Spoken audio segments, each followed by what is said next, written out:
Tao po! Dambo! Dambo!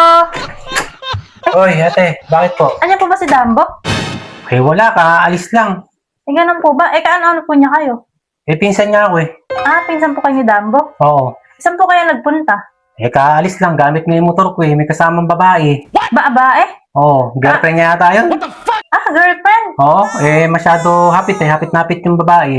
Ganun ba eh? Oo, hatid daw niya, ega. Pinapuntahan niya po ako dito kanina eh. Usapan namin, pupunta ako ngayon. Eh, bakit? Sino ka ba? Eh, girlfriend din po ni Dambo. Ay, girlfriend ka ni Jumbo? Opo. Eh, wala. Kaalis lang. Saka sino kaya yung babaeng kasama niya? Hapit na hapit. Ganun ba? Oo. Eh, buti pala sinupresa ko sila dito. Sabi niya kasi pumunta ako. Eh, sabi ko hindi ako pwede. Pero Oh. nagpunta pa rin ako ngayon dahil isusurpresa ko sana. Eh, galing nga dito yung babae sa bahay ko. Eh, kaalis lang. Hinatid niya daw niya. Ganun po ba?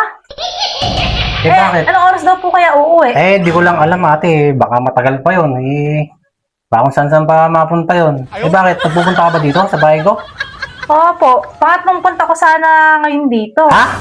Dito kayo nagtatagpo ni Dambo? Ay, sabi po niya, bahay daw niya to eh. Bahay ko to kasi kauwi ko lang galing abroad. Eh, siya muna yung pinakausapan ko na alagaan muna yung bahay ko. Hindi, ibig sabihin, itong bahay na to, hindi kay Dambo, bahay niyo. Hindi ka Dambo to. Akin tong bahay na to. Si Dambo lang yung namamahala, yung nagbabantay. Sabi niya, pamana daw ng lola niya. Ako, ito talagang si Pinsan na oo. Talagang medyo malakas yung pagkaobong. Kaya ano, may kasama na naman babae. Naku, eh paano po kaya yun? Hapit na hapit eh. Sige, ayun na ako, uuwi na nga lang ako. Ay, ganun ba? Opo, hindi ko naiintayin at baka ano lang magawa ko eh. O sige, sige. Ay, teka lang. Bakit Eh, po? dito mo na lang kaya hintayin. Baka hindi na kuya. Hindi ko na Mukhang- siguro aanin yun, yung pinsan niyo. Tumamlay yung itsura mo ate ah. Kaya nga, nag-ayos pa naman ako mabuti. Akala ko magkikita kami eh. May kasama naman palang ibang babae. Gusto mong mapawi yung nararamdaman mo na yan para kay Dambo. Saka Eh, dun sa kasama niya kanina. Eh, yung babae pa naman, siyado kapit sa ano. Saka abot ng ano, nakangiti pa eh. maganda po ba kuya? Ay, hindi ko napansin, pero yung katawan maganda eh. Saka, hindi ko gano'ng napapansin kasi busy ako eh. Pero matagal sila dito sa sala kanina, doon nag-uusap. Tapos doon, ewan ko ano ginawa nila. Tapos, nagpaalam nga sa akin, ginamit yung motor ko, hiniram. Eh, hatid nga daw niya. Ay, naku, yan talagang si Dambo. Mukhang naisahan ako. Eh, hayaan mo na kuya. Uwi na lang ako. O, teka lang ate, gusto mong, ano, mapawi ang nararamdaman mo na yan. Huwag mong O subukan. makabawi. Eh, Masisira paano ang po ba buhay kuya? mo. Eh, gusto mo ba? Eh, syempre ha. Ako lang po niya pala ako eh. Pabawi-bawi man lang. Parang nice. Sa kwarto, gusto mo?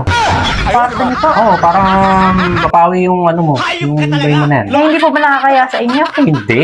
Eh, tama-tama, kauwi ko lang galing abroad. Sa bagay, para Oo. weeks. Kasi niloko po niya kayo sa may bahay eh. Oo, yung bahay ko eh, pinabantayan ko siya, tapos ganun lang ginawa. Tapos sabi, sa kanya daw. Oo, sabi niya sa kanya daw. Talagang tinsang ko na yun eh, talagang maluwi tinsang Naobong ko po na yun. pala ako. Ano? Maobong talaga eh. Tara dito, pasok ka para Sige, mapawi di ba yung ano. nakakaya? Ay, hindi. Tama yan. Hindi ka habang hinihintay mo si Okay, Dambo. may share ba yan kuya? Ha? Makikisian na lang muna Oo, ako. meron. wala Dito. na. Sige na sa loob. Bilis. Bukas lang muna ako kuya. Oh, sige na, At hintayin galing natin. kayo sa Apple din Oo. nakakaya. Pasok Sige na po ako ha. Pumasok ka na dyan. Papakainin kita ng masarap. Sorry.